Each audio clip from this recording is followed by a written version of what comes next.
పత్రిక దేవుని యొక్క కృప చేత 5వ అధ్యాయము దేవుని కృపను బట్టి 17 వచ్చిన భాగం చూద్దాం. దేవుని లేఖన భాగంలో మనం చూసినప్పుడు కృప కలిగినటువంటి దేవుడు ఇక్కడ చక్కటి విషయాలు మనతో మాట్లాడుతున్నాడు. 16 వచ్చిన ఉంది కదా, ఏమని ఉందనంటే నీతిమంతుని ప్రార్థన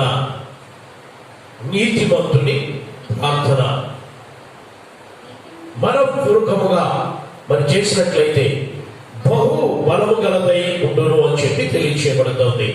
జాగ్రత్తగా మనం గమనించాలి. నీతిమంతుని ప్రార్థన, ఎవరి ప్రార్థన దేవుడు విని సహాయం చేశాడు. ప్రార్థన దేవునితో సహవాసం, ప్రార్థన దేవుని మన దగ్గరికి తీసుకొచ్చేదిగా ఉందనేటువంటి మాటను తెలియజేస్తున్నా. చాలా జాగ్రత్తగా మనం గమనించవలసినటువంటి మాటని మనం చేస్తున్నా. నా ప్రియమైనటువంటి సోదరి, నా ప్రియమైనటువంటి సోదరుడా, ఏలియా ప్రార్థించినప్పుడు ఆశ్చర్యకరమైనటువంటి రీతిలో దేవుడు అద్భుతాలు, ఆశ్చర్య కార్యాలు చేసినట్లుగా మనం చూస్తున్నాం. అయితే దేవుని కృపను బట్టి మనం ఈ సమయంలో దీన్ని ధ్యానించుకున్నటువంటి విషయాన్ని మనం గమనిస్తే అహపు కాలంలో కరువు వచ్చినట్లుగా మనం చూస్తూ ఉన్నాం. అహపు కాలంలో ఎందుకు అహపు కాలంలో కరువు వచ్చింది, అహపు కాలంలో ఎందుకు ఇలాంటి పరిస్థితి వచ్చింది అని మనం చూస్తే అక్కడ దేవునికి విరుద్ధమైనటువంటి కార్యాలు, దేవునికి ఇష్టమైనటువంటి కార్యాలు, దేవుణ్ణి మర్చిపోయి దేవుని కనపరచడం మానేసి, బలులు అర్పించడం మానేసి, దేవుని కనపరిచి దేవుని స్తుతించడం మానేసి వారి ఇష్టానుసారమైనటువంటి జీవితాన్ని వారు జీవిస్తున్నారు. ఎవరికి ఇష్టం వచ్చిన త్రోవల్లో వారు వెళ్ళిపోతూ ఉన్నారు. జాగ్రత్తగా గమనించాలి. ఇశ్రాయేలు ప్రజలకి దేవుడు ఆశ్చర్యకరమైనటువంటి రీతిలో మరి రాజులను నియమిస్తున్నట్లుగా మనం చూస్తూ ఉన్నాం. అలాగే అహబు రాజును మరి రాజుగా దేవుడు చేసినప్పుడు అహబు రాజు దేవుని మాట కంటే తన భార్య మాటకి ఎక్కువ విలువ ఇచ్చేవాడు. అలాగే నడుస్తున్నటువంటి సమయంలో అక్కడ ఉన్నటువంటి ప్రజలు దేవుని వైపు మరటం మానేసి లోకంలో ఉన్న వాటి వైపు మరటం మొదలు పెట్టారు. దేవునికి కోపం వచ్చింది. గమనించినట్లయితే నాకు చెందవలసినటువంటి మహిమ, నాకు రావలసినటువంటి మహిమ, నాకు ఇవ్వవలసింది ప్రజలు కాబట్టి అలాగే నా మహిమ నాకు దక్కట్లేదు అనుకుని ప్రభు చాలా ఓపిక పెట్టాడు. చాలా రోజులు ఓపిక పట్టి చూసినప్పుడు ఇక దేవుని యొక్క మహాకృపను బట్టి వీళ్ళని నా దారికి తెచ్చుకోవాలనుకున్నాడు. ఏలియాను దర్శించాడు, ఏలియాతో మాట్లాడాడు, ఏలియాను బలపరిచి ఏలియాతో మాట్లాడిన తర్వాత ఏలియా ప్రార్థన చేశాడు. ఎలాగ వీళ్ళని నా వైపు తిప్పుకోవాలి, ఏ విధంగా తిప్పుకోవాలనేటువంటి ఆలోచన కలిగినటువంటి దేవుడు, అద్భుతమైనటువంటి ఆలోచన కలిగినటువంటి దేవుడు. ఏలియా ప్రార్థన చేస్తే ఏలియా ఎప్పుడైతే ప్రార్థన చేశాడో ఆకాశం మూయబడిపోయింది. వర్షము లేదు. గమనించినట్లయితే వర్షము లేకుండా పోయింది. ఎందుకంటే అహబు కాలంలో ప్రజలు నానా ఇబ్బందులు పడిపోతూ ఉన్నారు. ఆ వర్షం లేకపోతే పంటలు పండేవి కావు. పశువులకు నీళ్లుండు, మనుషులకు నీళ్లుండు, ఏ విధమైనటువంటి సంతోషదాయకమైనటువంటి దినాన్ని గడపలేనటువంటి పరిస్థితిలో అయిపోయింది. ఎందుకంటే ఇది ఎవరి వల్ల వచ్చింది ఏంటి అని చెప్పి అహబు రాజు ఆలోచన చేసినట్లుగా మనం చూస్తూ ఉన్నాం. జాగ్రత్తగా గమనించాలి. ఏలియా ఎందుకంటే తిష్మీడైనటువంటి ఏలియా రోషం కలిగిన వాడు, పౌరుషం కలిగినటువంటి వాడు, ప్రార్థనా పరుడు. గమనించినట్లయితే ప్రార్థన ఒకటే పరలోకం నుండి దేవుడిని మన దగ్గరికి తీసుకొచ్చేదని మనం చేస్తున్నాం. ప్రార్థన దేవునితో సహవాసం, ప్రార్థన దేవునితో ముడిపడి నడవగలిగేటువంటి స్థితిని కలుగు చేస్తుందని మనం చేస్తాం. ప్రార్థన ప్రతి అవసరం కూడా తీర్చాలి. ప్రార్థన మన యొక్క స్థితిగతులను మార్చేది ఉందని మనం చేస్తున్నాం. దేవుని యొక్క మహాకృపను బట్టి చాలా జాగ్రత్తగా గమనించాలని మనం చేస్తున్నాం. ఎందుకంటే మనం ఏ విధమైనటువంటి ప్రార్థన చేయగలుగుతున్నా ఈ రోజు ఆలోచన చేయవలసిందిగా నా ప్రియమైనటువంటి సోదరుడా, ఈ లైవ్ లో వీక్షించినటువంటి నా ప్రియ సోదరుడా, ఈ ఫేస్బుక్ లైవ్ లో వీక్షిస్తున్న ప్రతి ఒక్కరిని కూడా ప్రేమతో అర్చిస్తున్నాను. ప్రార్థన కావాలి. నీ అవసరాలు తీరాలి, నీ సమస్యలు తీరాలి, నీ ఇబ్బందులు తీరాలి. దేవుడు నీ మనం వినాలి. ఎందుకంటే నీతిమంతుని ప్రార్థన బహు బలము కలిగినటువంటి అంట. నీతిమంతుడిగా ఎలా తీర్చబడతాడు ఒక మనుషుడు అంటే ఎవరైతే యేసు ప్రభువును నమ్ముకుంటారో, ఎవరైతే ప్రభువును అనుభవిస్తారో, ఎవరైతే ప్రభు యొక్క ఆత్మను కలిగి ఉంటారో, ఎవరైతే ప్రభు యొక్క ఆత్మ అభిషేకాన్ని పొందుకుని ఉంటారో, ఎవరైతే ప్రభుని నమ్ముకుంటారో, ప్రభుని విశ్వసిస్తారో హృదయంలో, వారు నీతిమంతులుగా తీర్చడానికి ప్రభు ఇష్టపడుతున్నారు. ఎందుకంటే దేవుని లేఖన భాగంలో దేవుని కృపను బట్టి ఆ లేఖన భాగాన్ని మనం చూస్తే కనుక యోహాను సువార్త 1వ అధ్యాయం 12వ వచ్చిన భాగంలో మనం చూస్తే అక్కడ తన్ను ఎందరూ అంగీకరించిరో వారందరూ కూడా ఎవరంటారండి అక్కడ ఏమని చెప్తున్నా? తన్ను ఎందరూ అంగీకరించిరో వారందరూ అనగా తన నామమునందు విశ్వాసం ఉంచిన వారందరూ దేవుని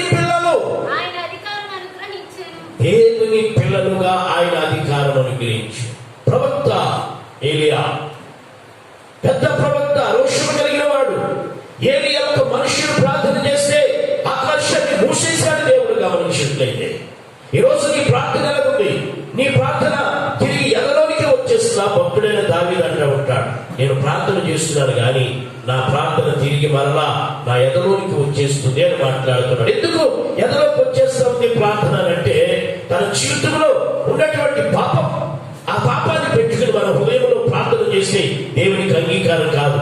దేవునికి అంగీకారం కాదని మనం చూస్తాం. పాపాన్ని పెట్టుకుని మనం ప్రార్థన చేస్తే ఆ ప్రార్థన పైకి వెళ్ళేది కాదు, తిరిగి మరలా మన ఎదలోనికి వచ్చేదేని ప్రభునామాన్ని బట్టి మనం చేస్తున్నా. నా ప్రియమైనటువంటి సోదరుడా, నా ప్రియ సోదరి, ఒకసారి జ్ఞాపకం చేసుకో, నీ ప్రార్థన ఎలా ఉంది? నీ ప్రార్థన దేవుని సన్నిధికి చేరుతుందా? నీ ప్రార్థనకి జవాబు వస్తుందా? నీ ప్రార్థన దేవుడిని ఆలకిస్తున్నాడా? ఏలియా మనలాంటి స్వభావం కలిగినటువంటి మనుష్యుడు, అతడు ప్రార్థన చేస్తే అతని ప్రార్థన దేవుడు విని ఆకాశాన్ని మూసేశాడు. 3.5 సంవత్సరములు మూసేశాడు. గమనించినట్లయితే కరువు, అహాబు ఏమి చేయాలో తెలియక దయచేసి భయంకరమైనటువంటి పరిస్థితి. ప్రజలకు ఆహారం లేదు, ప్రజలకు తిండి లేదు, పశువులకు తిండి లేదు.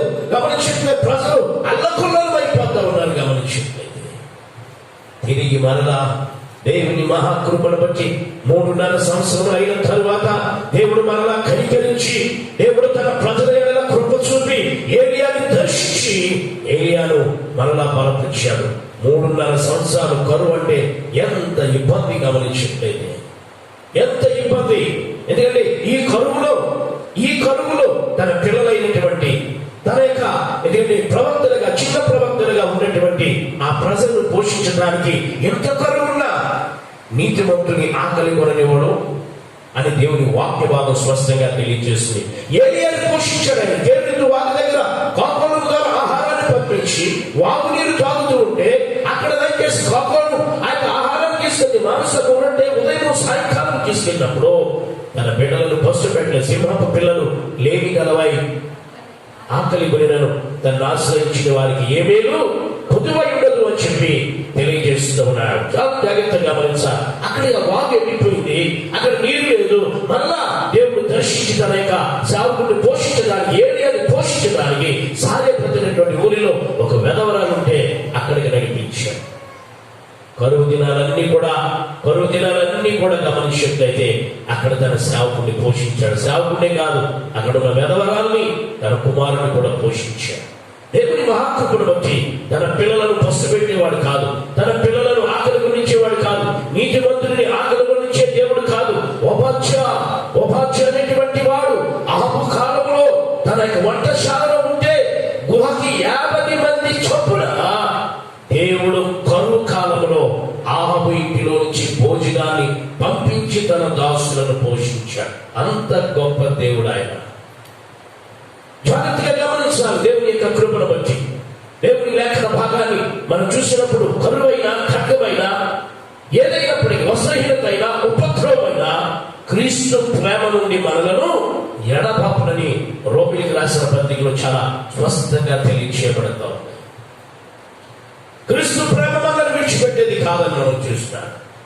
దేవుని కృపను బట్టి, మనం చేసే పనులను బట్టి, మనం చేసే క్రియలను బట్టి, మనం నడిచే నడవడికను బట్టి మనం దేవునికి దూరం అయిపోయి లోకానుసారమైన జీవితాన్ని జీవిస్తూ లోకానుసారమైన బ్రతుకుతుంటే దేవునికి కోపం వస్తుందని మనం చూస్తున్నాం. సృష్టికర్త, సర్వాధికారి, స్వయంభవుడు, తనకు తానుగా ఉన్నటువంటి వాడు, ఆయనకి సాటైన వాడు ఒక్కడు కూడా లేడని మనం చేస్తున్నాం. ఆకాశంలో సింహాసనము, భూమి నాయక పాదపీఠమని సెలవిచ్చినటువంటి గొప్ప దేవుడు, అగ్ని జ్వాలల వంటి కనులు కలిగిన వాడు, అపరచి పాదములను పోయినటువంటి నా ప్రియ ప్రభు. ఏలియా రోషము కలిగి ప్రార్థన చేసినప్పుడు 3.5 సంవత్సరాలు వర్షము కురవలేదు, ఆకాశమును మూసివేశాడు. ఒక ఏలియా ప్రార్థన విని, ఏలియా ప్రార్థనకి జవాబు ఇచ్చినటువంటి దేవుడు నీ ప్రార్థనకి కూడా జవాబు ఇవ్వాలని ఆయన ఇష్టపడుతున్నాడని మనం చూస్తున్నాం. నా ప్రియమైనటువంటి సోదరి, నా ప్రియమైనటువంటి సోదరుడా, ఒక్కసారి ఆలోచన చేయి. దేవుని యొక్క మహాకృప ఇక సమయంలో నీతో మాట్లాడుతూ ఉంది. ఒక మనుషుడు ప్రార్థన చేస్తే ఆ ప్రార్థన విన్న దేవుడు నీ ప్రార్థన వినడా? ఆయన అంటున్నాడు, దిక్కులేని దీన దరిద్రుల ప్రార్థన వైపు ఆయన తిరిగి అన్నాడు. వాడి వైపు నేను తిరుగుతానంటున్నాడు. దయచేసి వాడి వైపు తిరిగి నేను కార్యం చేస్తాను, వారిని బలపరుస్తాను, వారి జీవితాన్ని కడతాను, పడిపోయిన జీవితాలు లేవనెత్తాను, వారు ఏదైతే నన్ను అడుగుతారో వారికి నేను సహాయం చేస్తానని చెప్తా ఉన్నాడు. దయచేసి దేవుని మహాకృప చేత కృప కలిగినటువంటి దేవుడు ఆశ్చర్యకరుడు. దయచేసి మరలా ఏలియాను దర్శించినప్పుడు ఏలియా ప్రార్థన చేశాడు. ఏలియా ప్రార్థన చేశాడు గమనించట్లేదు. ఏలియా ప్రార్థన చేసినప్పుడు తన దగ్గర ఉన్నటువంటి ఆ యొక్క అసిస్టెంట్ పాస్టర్ పరిచారకులతో చెప్పాడు, ప్రార్థన చేస్తున్నాడు, సముద్రం వైపు చూడు అన్నాడు. మరలా ప్రార్థన చేశాడు, ఆ అరిచేయి అంత మేఘము కనపడుతుంది అన్నాడు. ఆ బాబుతో చెప్పాడు, వెళ్ళిపోవు, నువ్వు తడిసిపోకముందే నువ్వు వెళ్ళిపోవు. దేవుడు ఆకాశాన్ని తెరిచి మరలా వర్షం పోతూ ఉన్నాడు. దేవుని కృప చేత కృప కలిగినటువంటి దేవుడు, రోషము కలిగినటువంటి ప్రవక్త, మన ప్రార్థన కూడా అలా ఉండాలని దేవుడు కోరుకుంటున్నాడు. మానవుడే మనలాంటి స్వభావం కలిగినటువంటి వాడే అలా ప్రార్థించినప్పుడు మనకెందుకు రోషం ఉండకూడదు? మనం ఎందుకు ప్రార్థన చేసి జవాబు పొందుకోకూడదు? మనం ఎందుకు ప్రార్థన చేసి దేవుని మన దగ్గరికి తెచ్చుకోకూడదు? నేనంటాను, నువ్వు ఉపవాసం ఉండి నువ్వు ఇక్కడ వణుకుతూ ఉంటే, నువ్వు ఉపవాసం ఉండి ఇక్కడ వణుకుతూ నువ్వు ప్రార్థన చేస్తే నువ్వు సింహాసనం వెళ్ళినటువంటి దేవుణ్ణి వణికించగలదు అని మనం చేస్తున్నాం. ఇక్కడ నువ్వు వణకపోతే, ఇక్కడ నువ్వు వణకపోతే, ఇలా చేసి ఇక్కడ నువ్వు ఉపవాసం ఉండకపోతే దేవుడు దిగి వచ్చేవాడు కాదు. ఈ ప్రార్థనకి అంత విలువ ఉందని మనం చేస్తున్నాం. నీ ప్రార్థనకి అంత బలం ఉంది అని మనం చేస్తున్నాం. నీతిమంతుని ప్రార్థన బహు బలము గలదయని ఏలియా ప్రార్థించినప్పుడు ఆకాశమును మూసివేశాడు. ఏలియా ప్రార్థించినప్పుడు మరలా తిరిగి వర్షాన్ని అనుగ్రహించాడని ప్రభునామాన్ని బట్టి మనం చేస్తున్నాం. నా ప్రియమైనటువంటి సోదరుడు, వివేకము కలిగి వెతుకువారు కలరేమని దేవుడు ఆకాశము నుంచి తొంగి చూస్తూ ఉన్నాడు. చాలా జాగ్రత్తగా గమనించా. దేవుని లేఖన భాగంలో మనం చూస్తే దేవుని యొక్క కృప చేత ఆదికాండ గ్రంథంలో ప్రభు మాట్లాడతాడు. చాలా జాగ్రత్తగా ఆలోచన చేయవలసినటువంటి మాటని మనం చేస్తున్నాం. ఏలియా ప్రార్థనని, ఏలియాని పోషించిన దేవుడు కరువులో, ఇదిగో ఇక సమయంలో కృప కలిగినటువంటి ప్రియ ప్రభు ఆయన మనతో మాట్లాడుతున్న ప్రతి మాటను మనం జ్ఞాపకం చేసుకోవాల్సినటువంటి వారమని ప్రభు నామాన్ని బట్టి మనం చేసిన నా ప్రియమైనటువంటి సోదరి, నా ప్రియమైనటువంటి సహోదరుడా, ఈ సమయంలో కృప కలిగినటువంటి దేవుడు ఆయన మనలను బలపరచడానికి ఆయన ఇష్టపడుతూ ఈ సమయంలో తెలియజేస్తున్నాడని మనం చేస్తున్నాం. జాగ్రత్తగా గమనించవలసినటువంటి మాటని మనం చేస్తున్నాం. ఇక్కడ మనకి అబ్రహాము కనపడతాడు. చాలా జాగ్రత్తగా గమనించాలని మనం చేస్తున్నాం. దేవుని యొక్క లేఖన భాగంలో మనం చూస్తే చాలా జాగ్రత్తగా గమనించాలని మనం చేస్తున్నాం. చూడండి, ఆదికాండ గ్రంథము 20వ అధ్యాయంలో మనం చూస్తే ఇక్కడ జాగ్రత్తగా మనం గమనించవలసినటువంటి మాటని మనం చేస్తున్నాం. దేవుని లేఖన భాగంలో మనం చూస్తే దేవుడు ఎంత స్పష్టంగా మాట్లాడుతున్నాడో జాగ్రత్తగా గమనించవలసినటువంటి మాటని మనం చేస్తున్నాం. చూడండి, 7వ వచనం చూస్తే ఇక్కడ దేవుడు సెలవిస్తూ ఉన్నాడు. ఏమండి, అబీమెలెకు యొక్క రాజుతో మాట్లాడుతూ ఉన్నాడు, రాత్రి మాట్లాడుతూ ఉన్నాడు, తన ప్రవక్త గురించి మాట్లాడుతాడు. అబ్రహాము ప్రవక్త అని దేవుడు సెలవిస్తూ ఉన్నాడు. దేవుని యొక్క కృప చేత కృప కలిగినటువంటి దేవుడు కొంతమందిని ప్రవక్తలుగా, కొంతమందిని ఉపకారాలు చేసేవారుగా, కొంతమందిని ప్రభుత్వ ఉద్యోగాలు చేసేవారుగా దేవుడు ఏర్పాటు చేసుకుని ఆయన నడిపించేవాడుగా ఉన్నాడు అనే మాటను తెలియజేస్తున్నాను. చాలా జాగ్రత్తగా గమనించాలని మనం చేస్తున్నాం. నీతిమంతుని ప్రార్థన బహు బలము గలదని దేవుని యొక్క పరిశుద్ధ గ్రంథం స్పష్టంగా తెలియజేస్తుంది. ఇక్కడ మనకి అబ్రహాము కనపడుతున్నాడు. అబ్రహాము గురించి ఏం మాట్లాడుతున్నాడు దేవుడు చూద్దాం. చూడండి, కాబట్టి ఆ మనుషుని భార్యను తిరిగి అతనికి అప్పగించు. అతడు ప్రవక్త, అతడు నీ కొరకు ప్రార్థన చేయును, నీవు బ్రతుకుదువు. ప్రవక్త ప్రార్థన చేస్తే నీవు బ్రతుకుతావని చెప్తా ఉన్నాడు. ప్రవక్త అతడు ప్రార్థన చేస్తే అబ్రహాముకి దేవుడు వాగ్దానం చేశాడు. అబ్రహాముకి దేవుడు మాటిచ్చాడు. గమనించినట్లయితే అబ్రహాము మంచి ప్రార్థనా పరుడు. అబ్రహామును పిలిచినప్పుడు దేవుని యొక్క కృప చేత అతడు 75 సంవత్సరాల వాడిగా ఉన్నాడు. గమనించినట్లయితే దేవుడు పిలిచినప్పుడు దేవుని వాటికి లోబడి బయటకు వచ్చేసాడు. గమనించినట్లయితే బయటకు వచ్చేసాడు. అబ్రహాముని దేవుడు ఆశీర్వదించడానికి ఇష్టపడ్డాడు. అబ్రహాము ప్రయాణం పెట్టాడు. అబ్రహాము బయలుదేరాడు.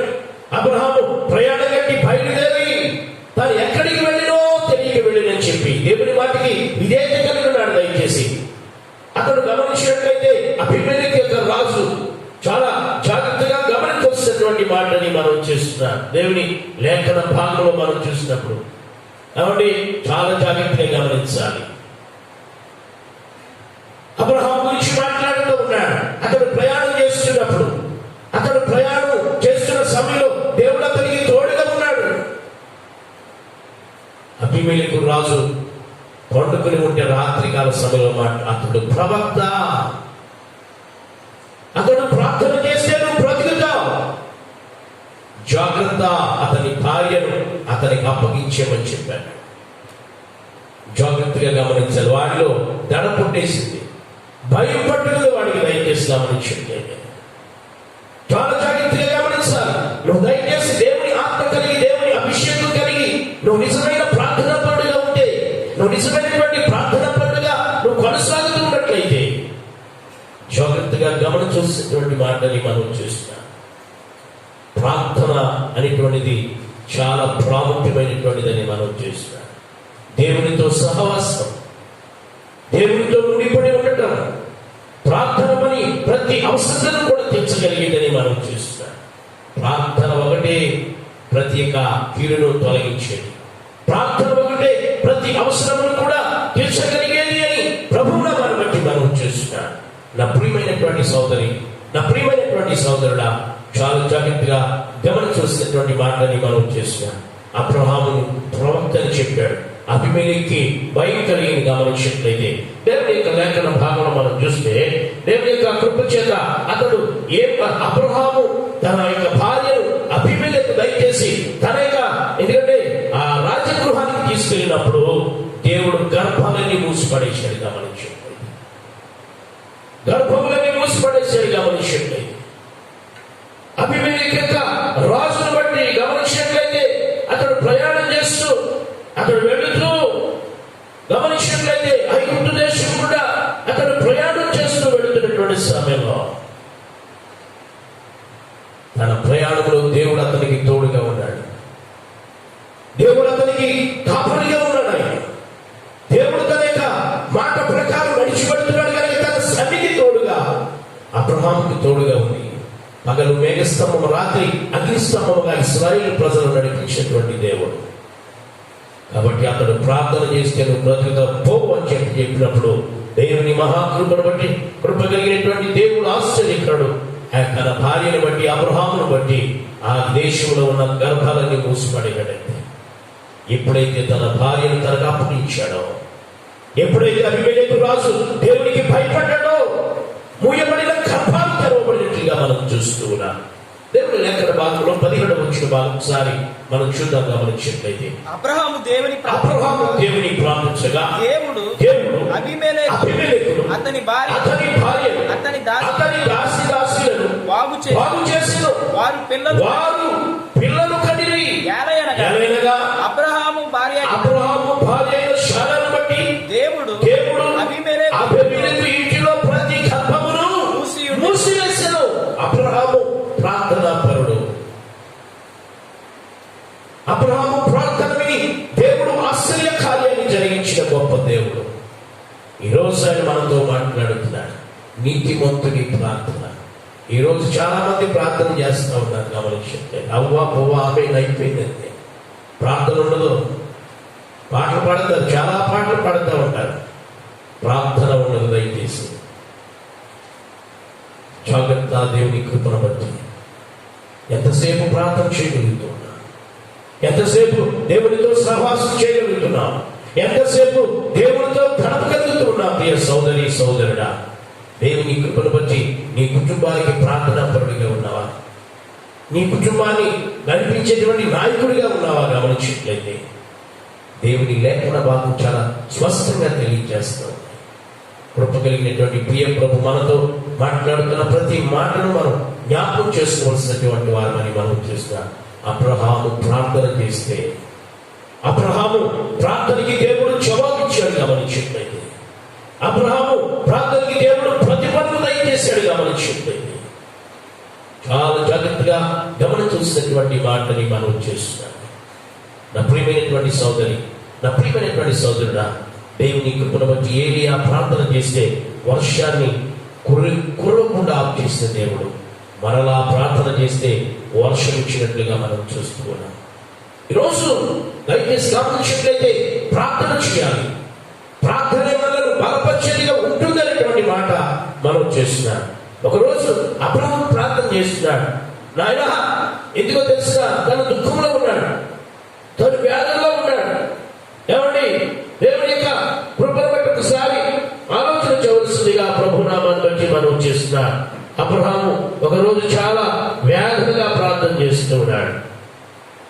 ఎందుకంటే అక్కడి నుంచి ఆ ఆగర్కు పుట్టినటువంటి ఆ కుమారుడు వెళ్ళిపోతూ ఉన్నాడు. గమనించినట్లయితే వెళ్ళిపోతున్నట్టు సమయంలో దేవుణ్ణి అడుగుతూ ఉన్నాడు. చాలా జాగ్రత్తగా గమనించవలసినటువంటి మాటని మనం చేస్తూ ఉన్నాం. ఇస్మాయిలు గురించి ఎందుకంటే అతను బాధపడుతూ ఉన్నాడు. అబ్రహాము గమనించినట్లయితే అబ్రహాము దేవుని సన్నిధిలో ప్రార్థన చేసే అలవాటు ఉంది. దేవుని సన్నిధిలో ప్రార్థన చేసే అలవాటును సంపాదించుకున్నాడు దేవుడు. గమనించినట్లయితే ఈరోజు నీకు ప్రార్థన అలవాటు ఉందా? ప్రార్థన చేయగలవా? దేవుని లేఖన భాగంలో మనం చూస్తే ప్రార్థనా పనులు చాలా మంది మనకు కనబడతా ఉన్నారు. కాబట్టి ఉదయకాల సమయంలో దావీదు ప్రార్థన చేశాడు. గమనించినట్లయితే దేవుని చిత్తమైతే మరొకసారి కలుసుకున్నప్పుడు ఈ ప్రార్థన అంశాలు చెప్తా. ఉదయకాల సమయంలో దావీదుకి ప్రార్థన చేసే అలవాటు ఉంది. పేదలకి 12 గంటలకి ప్రార్థన చేసే అలవాటు ఉంది. కొన్ననికి 3 గంటల వేళ ప్రార్థన చేసే అలవాటు ఉంది అని మనం చేస్తున్నాను. ఇస్సాకుకి సాయంకాల సమయంలో పొలములో ప్రార్థన చేసే అనుభవం ఉంది అని మనం చేస్తున్నాం. పౌలు శీలలు అర్ధరాత్రి వేళ 12 గంటల సమయంలో చెరసాలలో వారికి ప్రార్థన చేసే అనుభవం వారికి ఉంది. యాకోబు అనుభవం ఏంటో తెలిసిన రాత్రంతా ప్రార్థన చేసే అనుభవం ఉంది. నీకు ఏ అనుభవం ఉంది? ఏ సమయంలోనూ ప్రార్థన చేయలేదు. ఉదయకాల సమయంలో ప్రార్థన చేస్తావా? 12 గంటలకి చేస్తావా? 3 గంటలకి చేస్తావా? ఆలోచన చేయి. లేకపోతే సాయంకాల సమయంలో ప్రార్థన చేస్తావా? లేకపోతే మధ్యరాత్రి వేళ ప్రార్థన చేస్తావా? రాత్రంతా ప్రార్థన చేస్తావా? యేసయ్య నీ కొరకు నా కొరకు కూడా రాత్రంతా కూడా ప్రార్థన చేశాడు. ఈరోజు ఆలోచన చేయవలసినటువంటి మాటని మనం చేస్తున్నాం. ఒకరోజు అబ్రహాము ప్రార్థన చేస్తూ ఉన్నాడు. ఆగరుకు పుట్టినటువంటి బిడ్డను పంపించి వేస్తున్నప్పుడు దేవుని కృప చేత ఆదికాండ గ్రంథము 17వ అధ్యాయం 18వ వచ్చిన భాగం చూసి అబ్రహాము ఇస్మాయిలుని సన్నిధిని బ్రతుకను అనుగ్రహించమని దేవునితో చెప్పగా దేవుడు నీ భార్య అయిన శారా నిశ్చయముగా కుమారుని కనును. దేవుడు చెప్తా ఉన్నాడు. గమనించినట్లయితే ఇస్మాయిలు గురించి నువ్వు బాధపడుతున్నా, ఇస్మాయిలు గురించి ఆలోచన చేస్తూ ఉన్నా. అబ్రహామా, నేను ఇస్మాయిలును కూడా విడిచిపెట్టను. నేను గమనించినట్లయితే ఇస్మాయిలును గూర్చి దేవుని లేఖన భాగంలో 20 వచ్చినట్టు ఇస్మాయిలును గూర్చి నీవు చేసిన మనవి నేను వింటిని. అంటే అబ్రహాము ప్రార్థన దేవుడు వింటున్నాడు. నిన్ను పిలిచినప్పుడు దేవుని దగ్గర ప్రార్థన చేయి. దేవుని చేతుల వైపు నువ్వు చూసి ప్రార్థన చేయి. మనుషుల వైపు చూడకు, అధికారుల వైపు చూడకు, ఎవడో గొప్పడున్నాడని వాడి వైపు చూడకు. కల్వరి శిలువలో వేలాడుతున్న యేసు వైపు చూడుతూ నేర్చుకో. సేవకుడా, ఓ విశ్వాసి, దేవుడు నీ ప్రార్థనకి జవాబిచ్చేవాడు ఉన్నాడు. అబ్రహాము దేవుని వైపు చూసేవాడిగా ఉన్నాడు. అబ్రహాము దేవుని వైపు చూసి ప్రార్థించేవాడిగా ఉన్నాడు. అబ్రహాము ఇస్మాయిలును గురించి దేవుని సన్నిధిలో ప్రార్థించినప్పుడు దేవుడు అబ్రహాముతో మాట్లాడుతున్నాడు. దేవుని సన్నిధిలో ప్రార్థించినప్పుడు దేవుని సన్నిధిలో దేవుని కృప కలిగినటువంటి దేవుడు ఆశ్చర్యకుడు ఆయన మాట్లాడుతున్నాడు. ఏమని తెలిసిన ఏమన్నాడు? ఇస్మాయిలును గూర్చి నీవు చేసిన మనవిని ఇదిగో నేను అతనిని ఆశీర్వదించి అతనికి సంతానాభివృద్ధి కలుగజేసి అత్యధికముగా అతనిని విస్తరింపచేసేదను. అతడు 12 మంది రాజులను కనును. అతనిని గొప్ప జనముగా చేసేదను. ఈవేళ కువైట్ అనగా లేకపోతే ఇంకా అనగా దేశాలు ఉన్నాయి. దేవుడు ఇచ్చిన వాగ్దానం అని అబ్రహాముకి. గొప్ప దేవుడు. దేవుని కృపను బట్టి అబ్రహాము ప్రార్థన, దేవుని యొక్క కృప చేత కృప కలిగినటువంటి దేవుడు. దేవుని సన్నిధిలో నిలవడం అబ్రహాముకి అలవాటు దయచేసి దేవుని సన్నిధిలో నిలిచి ప్రార్థన చేయడం అబ్రహాముకి అలవాటు. ఈరోజు ఆలోచన చేయవలసిందిగా ప్రభునామాన్ని బట్టి మనం చేస్తున్నాం. కృప కలిగినటువంటి దేవుడు ఈ సమయంలో ఆయన మనల్ని హెచ్చరిక చేస్తూ ఉన్నాడు. చాలా జాగ్రత్తగా గమనించాలి. దేవుడు మాట్లాడేవాడు దయచేసి అబ్రహాముతో. అబ్రహాము దగ్గరికి దేవుడు వాక్కు వచ్చింది. ఫస్ట్ వచ్చినప్పుడు దేవుని వాటికి లోబడ్డాడు. ఊరిని అన్ని విడిచిపెట్టి బయలుదేరాడు. అబ్రహాము నీతిమంతుడు విశ్వాస మూలముగా జీవించును అని దేవుని వాక్య భాగం తెలియజేస్తూ ఉంది. నీ ప్రార్థన ఎలా ఉంది? నీ ప్రార్థన ఏ విధంగా ఉంది? దేవుని యొక్క కృప చేత నీ ప్రార్థన ఏ విధంగా ఉంది? దేవుని సన్నిధికి చేరుతుందా? ప్రార్థనలో దర్శనాలు ఉన్నాయా? ప్రార్థనలో వాగ్దానం ఉందా నీకు? ప్రార్థనలో దేవుడు నీతో మాట్లాడుతూ ఉన్నాడా? ప్రార్థనలో దేవుడు నిన్ను దర్శించి నీకు సమాధానం ఇస్తూ ఉన్నాడా? నువ్వు దర్శనం చూడగలుగుతున్నావా? దయచేసి ఆలోచించి ప్రియ సేవకుడా, ప్రియ సోదరి, దేవుని యొక్క కృప చేత కృప కలిగినటువంటి దేవుడు ఆశ్చర్యకరుడు. దర్శనం ఇచ్చి ఆయన రక్షించే దేవుడు. దానికంటాడు, ప్రభువాన్ని దర్శనం ఇచ్చి నీవు నన్ను రక్షించు. దర్శనం లేని సేవ నిలబడదు. దర్శనం లేనటువంటి పని నిలబడదు. దర్శనం కావాలి. దర్శనం కొరకు అంగరాచాలి. నేను ఎక్కడికి వెళ్ళాలి? ఎక్కడ పని చేయాలి? ఎక్కడ ఉండాలి? దేవుని సన్నిధిలో ప్రార్థన చేయడం అలవాటు చేసుకోవాలి. కలిగిన దేవుడు ఆశ్చర్యకరుడు. ఆయన నడిపించగలిగేటువంటి సమర్థుడు అనే ప్రభు నామాన్ని బట్టి మనం చేస్తున్నాం. ఏం చేయగలుగుతున్నాం? అయ్యారు ఆ యొక్క సేవకుడికి దర్శనం. కుటుంబం కావాలి మనకు. కుటుంబానికి కూడా దర్శనం ఉంది. కొన్నేళ్ళు 3 గంటల వేళ ప్రార్థన చేస్తూ ఉంటే, దేవుడు దర్శనం ఇచ్చాడు గమనించినట్లయితే మరి ఏ ప్రార్థన చేస్తాం? 3 గంటల వేళ తన కుటుంబంతో కలిసి ప్రార్థన చేస్తూ ఉంటే ఆ ప్రార్థన దేవుడు విని దేవుడు తన దూతను పంపాడు. కొన్నేది నీ ప్రార్థన, నీ ధర్మ కార్యాలు అన్ని కూడా నా సన్నిధికి చేయలేవి. నువ్వు నీతిమంతుడిగా తీర్చబడి నువ్వు నీతిమంతుడిగా ఉండాలంటే నీకు వాక్యం అవసరమైంది. కాబట్టి పేతురును తీసుకెళ్ళాలి ఇంటికి. దేవుని వాక్యం విను. దేవుని వాక్యం వింటే నీ హృదయాన్ని శుద్ధీకరిస్తాను. దేవుని ఆత్మ అభిషేకంతో నింపబడ్డాడు కొన్నేలి కుటుంబం. దేవుని వాక్యాన్ని విన్నాడు.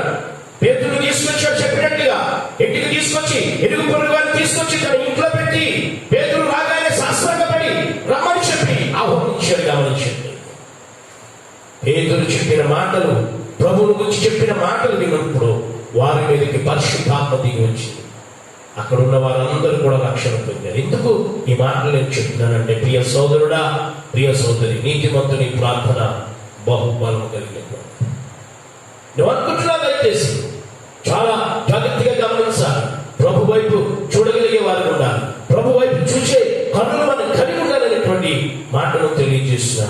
ఈరోజు ఆలోచించి నీ ప్రార్థన ఎలాగుంది? ఎలా చేస్తున్నావు ప్రార్థన? నీ ప్రార్థనకి జవాబుందా? దేవుని సన్నిధిలో కన్నీరు కాల్స్తున్నావా? విరిగి నలిగిన హృదయంతో ప్రార్థన చేస్తున్నావా? గమనించినట్లయితే ఈరోజు సేవ అభివృద్ధి కావాలంటే, కుటుంబం ఆశీర్వదించబడాలంటే, కుటుంబం దీవించబడాలంటే ప్రార్థన కావాలి. సంఘానికి ప్రార్థన ఉండాలి, కుటుంబానికి ప్రార్థన ఉండాలి, వ్యక్తిగత ప్రార్థన ఉండాలి. గమనించినట్లయితే దేవుని కృప చేత కృప కలిగిన దేవుడు అబ్రహాము ప్రార్థించినప్పుడు ఇస్మాయిలును నేను ఆశీర్వదిస్తానన్నాడు. ఈవేళ ఆ దేశాలన్నీ 12 మంది రాజులు దేవుడిచ్చిన వాగ్దానది. ఈ రోజున వారిని అత్యధికంగా ఆశీర్వదించాడు. దయచేసి పెట్రోల్ అమ్ముకునే దేశాలుగా చేశాడు, బంగారం అమ్ముకునే దేశాలుగా చేశాడు, ఆశీర్వదించాడు. గమనించండి, అంత మాత్రమున ఇస్సాకు పుట్టిన తర్వాత ఇస్సాకును కూడా దేవుడు విడిచిపెట్టాలి. ఆయన నిన్ను కూడా విడిచిపెట్టి దేవుడు కాదు. కృప కలిగినటువంటి ప్రియ ప్రభు మనతో మాట్లాడుతూ ఉన్నాడు. ప్రభు మనల్ని దర్శిస్తూ ఉన్నాడు. గమనించండి, నీతిమంతుని ప్రార్థన బహు ఫలము గలదైందని పరిశుద్ధ గ్రంథం తెలియజేస్తుంది. అబ్రహాము చూడండి, దయచేసి గమనించినట్లయితే దేవుని లేఖన భాగంలో 18వ అధ్యాయం గమనించినట్లయితే ప్రాముఖ్యంగా 20వ వచనంలో అంటాడు, మరి యెహోవా సొదొమ గొమొర్రాలను గూర్చిన మొర గొప్పది కనుక వాటి పాపము బహు భారమైనది కనుకను నేను దిగిపోయి నా యొద్దకు వచ్చిన మొర చొప్పుననే వారు సంపూర్ణముగా చేసినో లేదో చూచెదను. చేయని యెడల నేను తెలుసుకొందును. ఆ మనుషులు అక్కడ నుండి తిరిగి సొదొమ వైపుకు వెళ్ళిరి. అబ్రహాము ఇంకా యెహోవా సన్నిధిని నిలిచి ఎక్కడున్నాడంట? యెహోవా సన్నిధిలో ఉన్నాడు. ఎందుకో తెలిసిన సొదొమ గొమొర్రాలో ఎవరున్నారు? అక్కడ ఎవరున్నారు గమనించినట్లయితే లోతు, తన భార్య, పిల్లలందరూ. దాని గురించి దేవుని సన్నిధిలో ఉన్నాడు. దేవునితో కూడా మాట్లాడాడు. ప్రభువా, నేను బూడిదను, నేను ధూళిని. అక్కడ 50 మంది ఉంటే నాశనం చేస్తావా? 45 మంది ఉంటే నాశనం చేస్తావా? ఎస్. నీ ప్రార్థన విని దేవుడు సహాయం చేస్తాడు. నీ ప్రార్థన విని దేవుడు ప్రతిఫలం దయచేసేవాడు ఉన్నాడు. నీ ప్రార్థన విని నీకు సహాయం చేసేవాడు ఉన్నాడని మనం చేస్తున్నాం. ఏలియా ప్రార్థన విని ఏలియాను దయచేసి కరువులో పోషించిన దేవుడు, ఏలియా ద్వారా ఒక పెదవరాల కుటుంబాన్ని పోషించినటువంటి దేవుడు ఇదిగో ఈరోజు నీతో మాట్లాడుతున్నాడు. ప్రియ సోదరుడా, నీ ప్రార్థన ఎలా ఉంది? నీ ప్రార్థన నీ సంఘానికి ఉపయోగకరంగా ఉందా? నీ కుటుంబానికి ఉపయోగకరంగా ఉందా? దేశానికి ఉపయోగకరంగా ఉందా? దయచేసి గమనించాల్సినటువంటి మాటని మనం చూస్తున్నాం. అబ్రహాము ప్రార్థన విని అబ్రహాము చేసిన మనమే అంగీకరించి లోతును బయటికి తీసుకుని వెళ్ళిపోయాడు.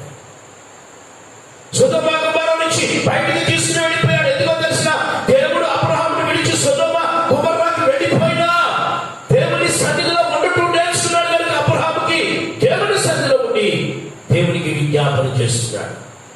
చూడండి, మన చర్చకు వచ్చేవాళ్ళు కొంతమంది ఏం చేస్తారంటే ముందుగా వచ్చినటువంటి వాళ్ళు ఆఖరి వరకు ఉండి ఆశీర్వాద ప్రార్థన వరకు ఉంటారు.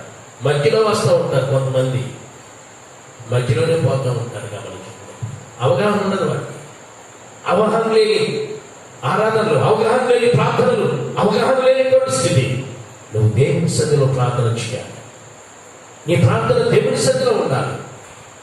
నీ ప్రార్థన దేవుని సన్నిధిలో ఉండటానికి ఇష్టపడాలి అని ప్రభు నామాన్ని బట్టి మనం చేస్తున్నాం. దేవుని లేఖన భాగంలో గమనించినట్లయితే 2వ దినవృత్తాంతాల గ్రంథం 7వ అధ్యాయం 14 వచ్చిన చూసుకుని మనం ముగించుకుందాం. మన సమయం అవుతుంది కనుక దయచేసి దేవుని లేఖన భాగంలో మనం చూస్తాం. నా పేరు పెట్టబడిన నా జనులు తమ్మును తాము తగ్గించుకుని ప్రార్థన చేసి నన్ను వెదకి తమ చెడు మార్గములను విడిచిన యెడల ఆకాశమును నేను వారి ప్రార్థన విని వారి పాపమును క్షమించి వారి దేశమును స్వస్థపరచుదును.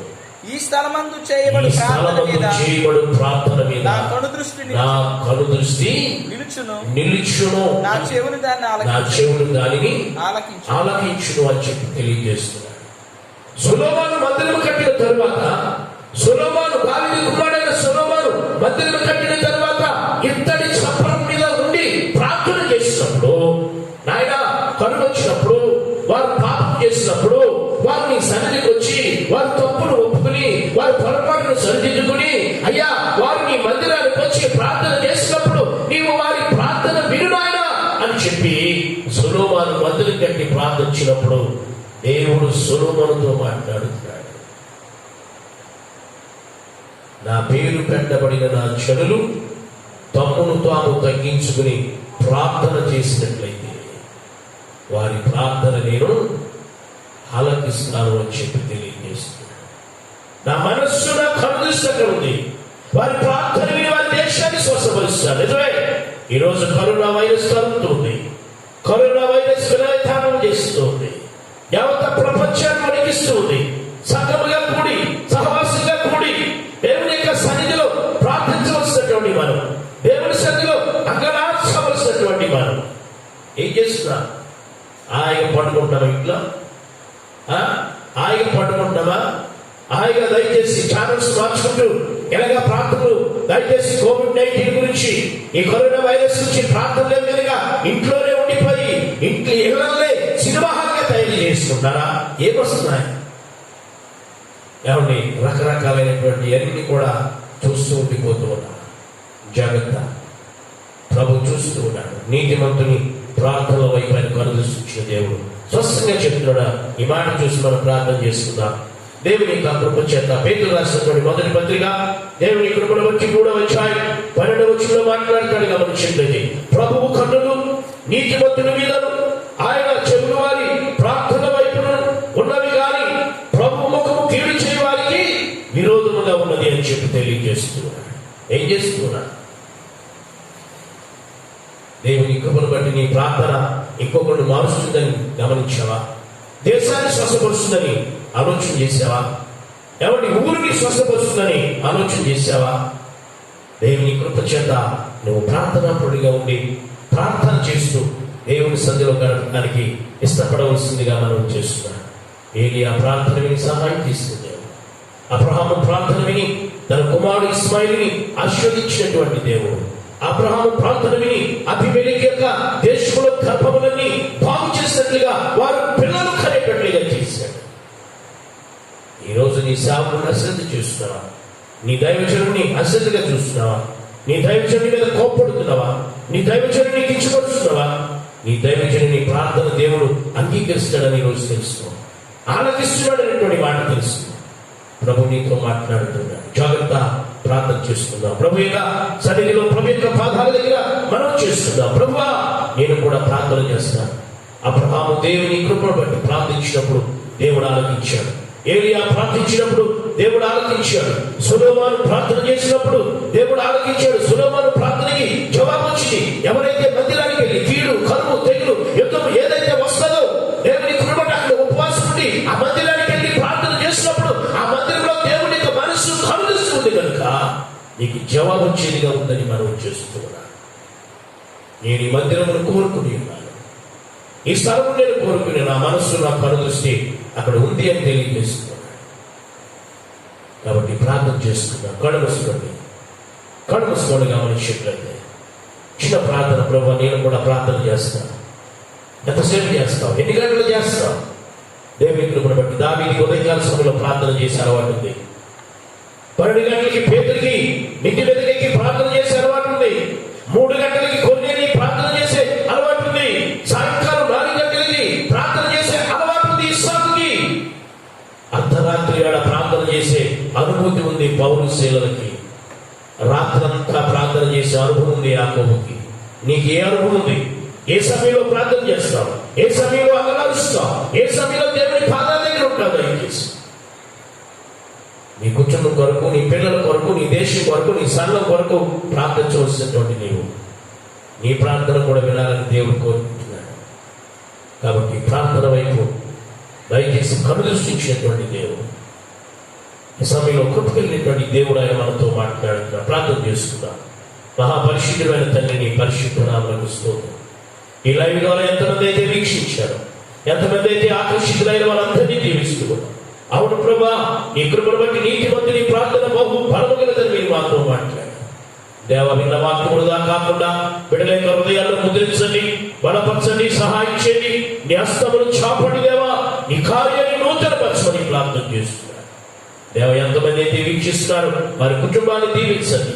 మా యొక్క ప్రియుడు నీ దాసుడు యేసుగా నడిపిస్తున్నటువంటి నాయన ఈ యొక్క పేసు లైవ్ ద్వారా ప్రభువా, నీ కృపను బట్టి దయగల తండ్రి, నీ కృపతో జ్ఞాపకం చేస్తుంది.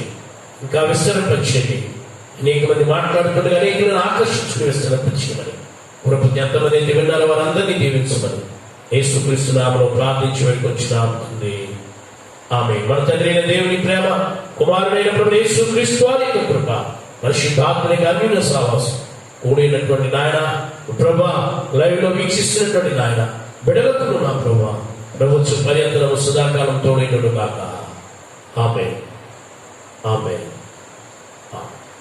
కనిపిస్తూ ప్రభు చిత్రంతో మరోసారి